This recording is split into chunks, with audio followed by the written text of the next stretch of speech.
Kanina pa nga ako nagtitinda dito. Hanggang ngayon nga wala pang bumibili. Na may nagtayo kasing tindahan sa kabila. Na maganda daw yung nagtitinda. Kaya maraming bumibili.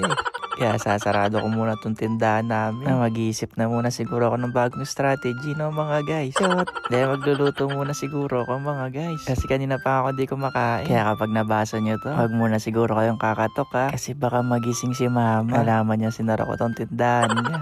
Na ayaw pa naman nun mga guys, nagsasara ng hindi pa oras. Pero temporary lang naman kasi magluluto lang ako.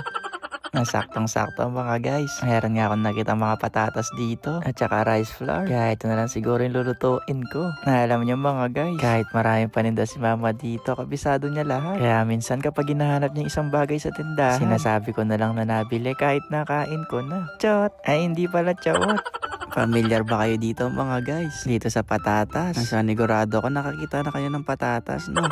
Hindi gagawa tayo ngayon ng potato ball. Na ito, alam ko hindi nyo pa ito nagagawa. Na ako pa lang yata yung makakagawa nito mga guys. Kaya watch and learn. Jot! Na mas masarap nga ito mga guys kapag dito nahugasan. Kaya di na sa atin siguro ito hugasan, no? Pero naka-vlog pala tayo kaya kailangan natin itong hugasan.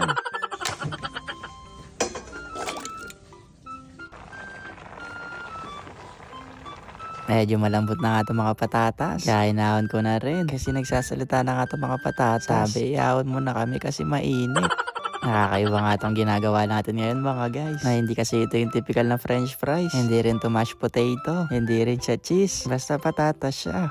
Dami mo namang alam, chow. Na kailangan kasi mga guys, duwag-duwag talaga tong patatas. Kaya na medyo maduwag na nga natin. Naglagay na din ako ng rice flour, ng konting asukal, isabay na rin natin yung asin, at saka mainit na tubig. At pagkatapos mga guys, pwede na siguro tong kainin. Chot! Di marami-rami pa tayong gagawin dito. Kailangan pa din kasi natin tong bilugin hanggang sa maging ganito na nga yung kalabasan niya. Na syempre mga guys, gagamit ako ng gloves. Panigurado kasi may mababasa ako magko-comment. Ang dumi-dumi ng kamay mo, chawat, ba't nagkamay ka? Chawat! Hindi, wala naman masyado nagko-comment ng gano'n. Nababait naman yung mga viewers natin. Nasa sobrang bait, magre-react yan ng heart to.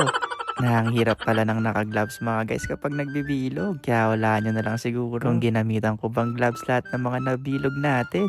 Medyo marami rin pala yung mga nagawa ko. Nakakala ko kasi ng una konti lang. Na para nga silang pastillas sa personal. Na maglagay ka lang ng konting asukal. Para na talaga silang pastillas. Pero syempre hindi pastillas yung gagawin natin. May pastillas bang patatas?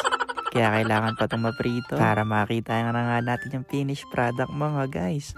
Ang dami nga ang kamukha nitong ginagawa natin. Kasi mukha rin siyang squid ball. Kaya naman yung itlog na pugo. Kaya naman ako curious na din ako mga guys kung ano ba yung magiging lasa nito. At na medyo golden brown na nga siya mga guys. Ay golden brown ba o sunog? Basta tinoasted ko talaga. Para ba mas masarap siya mga guys. Kaya tayo na isa guys.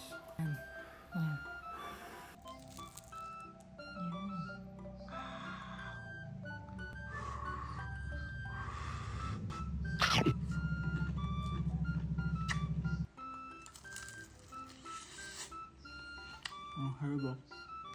Hindi ko ma-explain yung lasa niya pero masarap siya. Nasa labas mga guys para siyang potato fries. Tapos yung sa loob para siyang mashed potato. Kaya naman naglagay ako ng cheese sa isa mga guys. Para ma-taste test natin kung mas masarap ba siyang may cheese.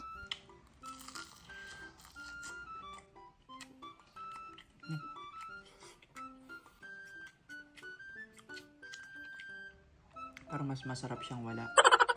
Tinry ko rin pala siya sa may ketchup. Kasi para hindi nga lang siya plain mga guys. Kaso para mas okay sa akin yung walang palaman. Ay, try mo siguro tong kalahati. Dali na bang mainit-init pa. Ayun lang. Bye-bye!